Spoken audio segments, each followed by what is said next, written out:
Assalamualaikum warahmatullahi wabarakatuh. Kami dari kelompok 7 beranggota ada Fadila Nur Aini dan Putri Aulia Raihana. Di sini kami akan menjelaskan tentang fikih muamalah kefarmasian, pengobatan dengan psikotropika dan narkotika dalam tinjauan fikih Islam.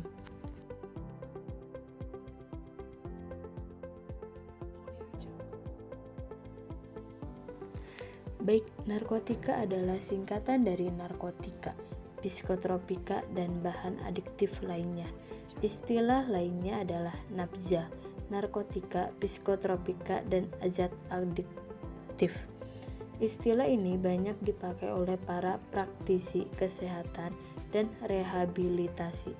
Narkotika adalah zat atau obat yang berasal dari tanaman atau bukan tanaman, baik sintetis maupun semi-sintetis, yang dapat menyebabkan penurunan atau perubahan kesadaran, hilangnya rasa, mengurangi sampai menghilangkan rasa nyeri, dan dapat menimbulkan ketergantungan.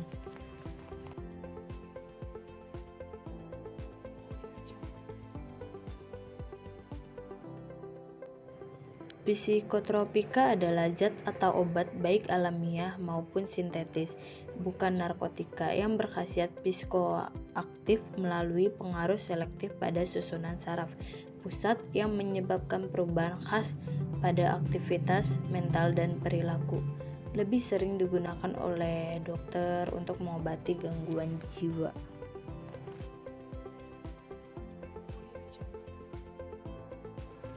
Ketentuan Umum Undang-Undang Nomor 35 Tahun 2009 tentang narkotika. Narkotika sendiri adalah zat atau obat yang berasal dari tanaman atau bukan tanaman, baik sintetis maupun semi-sintetis, yang dapat menyebabkan penurunan atau perubahan kesadaran, hilangnya rasa, mengurangi sampai menghilangkan rasa nyeri, dan dapat menimbulkan ketergantungan, yang dibedakan ke dalam golongan-golongan tertentu. Narkotika sangat bermanfaat untuk praktek kedokteran terutama dalam pengobatan. Akan tetapi, bila disalahgunakan dalam penggunaannya, digunakan tidak sesuai menurut indikasi medis dan standar pengobatan, maka akan sangat merugikan bagi semua penggunaannya. Sedangkan menurut pasal 1 angka 1 Undang-Undang Nomor 5 Tahun 1997 tentang psikotropika, pengertian psikotropika adalah zat atau obat baik alamiah maupun sintetis, bukan narkotika, yang berkhasiat psikoaktif melalui pengaruh selektif pada susunan saraf pusat yang menyebabkan perubahan khas pada aktivitas mental dan perilaku.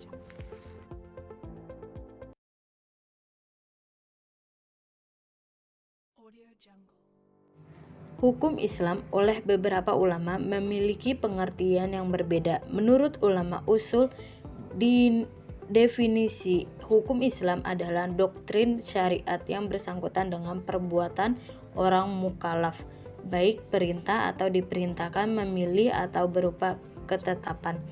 Hukum positif maupun hukum Islam memandang bahwa narkoba adalah dilarang keberadaannya apabila disalahgunakan dan bukan untuk kemaslahatan, bahkan dilihat dari kemaslahatan pun sebenarnya juga sangat kecil, karena memang dampak negatifnya sangatlah besar, yang mengancam jiwa, akal, agama, dan harta manusia, dan sulit sekali bahkan hampir tidak bisa disembuhkan dalam waktu singkat, dan kemungkinan besar sampai merenggut berbagai nyawa manusia yang sangat banyak dalam sekali penggunaan dan waktu.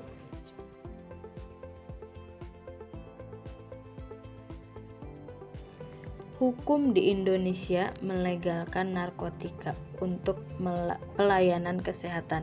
Akan tetapi di sisi lain umat Islam mengharamkannya, mengingat dalam hukum Islam ada beberapa ayat Al-Quran dan hadis yang melarang manusia untuk mengkonsumsi minuman keras dan hal-hal yang memabukkan. Minuman keras dan hal-hal yang memabukkan bisa juga dianalogikan sebagai narkotika, karena dalam agama Islam, zat berbahaya yang paling populer dan yang terdapat dalam nas Al-Quran memang baru minuman keras khamar. Dalam perkembangan dunia Islam, khamar kemudian bergesekan, bermetamorfosa dan berkembang biak dalam bentuk yang semakin canggih dan kemudian lazim disebut narkotika atau lebih luas lagi narkoba.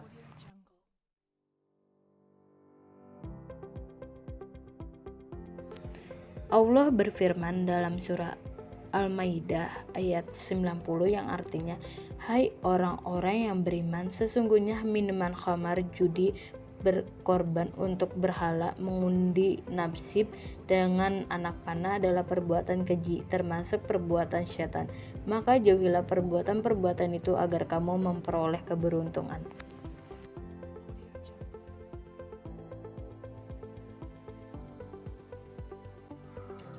Untuk pengertian narkoba dan psikotropika sudah ada di slide 2 dan slide 3. Kali ini kita membahas tentang bahayanya narkoba. Pengaruh narkoba secara umum ada 3, yaitu depresan, menekan atau memperlambat fungsi sistem saraf pusat sehingga dapat mengurangi aktivitas fungsional tubuh. Dapat membuat pemakainya merasa tenang, memberikan rasa melambung tinggi, memberi rasa bahagia, dan bahkan membuatnya tertidur atau tidak sadarkan diri. Yang kedua yaitu stimulan, merangsangnya sistem saraf pusat dan meningkatkan kegairahan, segar dan bersemangat, dan kesadaran.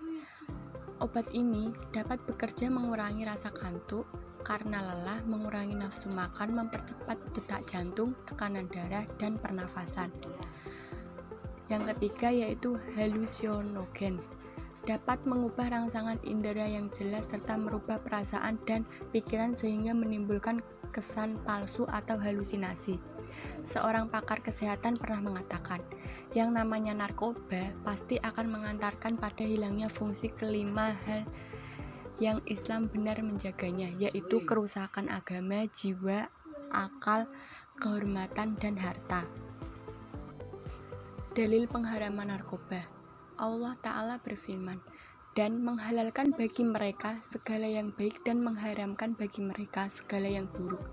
Dalam Quran Surat Al-A'raf ayat 157. Setiap orang khabis terlarang dengan ayat ini. Di antara makna khabis adalah yang memberi efek negatif. Ayat di atas menunjukkan akan haramnya merusak diri sendiri atau membinasakan diri sendiri. Yang namanya narkoba sudah pasti merusak badan dan akal sehat. Sehingga dari ayat inilah kita dapat menyatakan bahwa narkoba itu haram. Seputar hukum bagi pecandu narkoba. Jika jelas narkoba itu diharamkan, maka para ulama kemudian berselisih dalam 3 hal. 1. Bolehkah mengonsumsi narkoba dalam keadaan sedikit? 2. Apakah narkoba itu najis? 3. Apa hukumnya bagi orang yang mengonsumsi narkoba? Dari Ulul Hanafiyah, Ibnu Abidin berkata, Albans, obat bius, dan semacamnya dari benda padat diharamkan jika dimaksudkan untuk mabuk-mabukan, dan itu ketika dikonsumsikan banyak, dan beda halnya jika dikonsumsi sedikit seperti untuk pengobatan. Dari ulama Syafi'iyah, Al-Romli berkata, selain dari minuman yang memabukkan, yang juga diharamkan yaitu benda padat seperti obat bius, opium, dan beberapa jenis zafaron dan jafroh, juga ganja, maka tidak ada hukumnya had. Had sendiri adalah yang memiliki ketentuan dalam syariat. Walau benda tersebut dicairkan karena benda ini tidak membuat mabuk. Begitu pula Abu Robi Sulaiman bin Muhammad bin Umar yang terkenal dengan Al-Bajiromi berkata, orang yang mengonsumsi obat bius dan ganja tidak dikenal hukum haid. Berbeda halnya dengan peminum keras, karena dampak mabuk pada narkoba tidak seperti miras, dan tidak mengapa jika dikonsumsi sedikit. Pecandu narkoba akan dikenal tazir, yaitu hukum yang tidak ada ketentuan pastinya dalam syariat. Kadang beberapa jenis obat-obatan yang termasuk dalam nasa atau narkotika dibutuhkan bagi orang sakit untuk mengobati luka atau untuk meredakan rasa sakit. Ini adalah keadaan darurat. Dan dalam keadaan tersebut masih dibolehkan mengingat kaidah yang sering dikemukakan oleh para ulama. Imam Nawawi rahimahullah berkata, sesungguhnya dibutuhkan untuk mengonsumsi sebagian narkoba untuk meredakan rasa sakit ketika mengamputasi tangan. Maka ada dua pendapat di kalangan Syafi'iyah. Yang tepat adalah dibolehkan. Al-Khatib Asy-Syarbini dari kalangan Syafi'iyah berkata, boleh menggunakan sejenis nafsa dalam pengobatan ketika tidak didapatkan obat lainnya, walaupun nantinya menimbulkan efek memabukkan karena kondisi ini adalah kondisi yang darurat.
Baik, itu saja yang bisa kami presentasikan dari kelompok 7.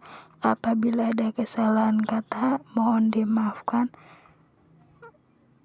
Wabillahi taufik walhidayah. Wassalamualaikum warahmatullahi wabarakatuh.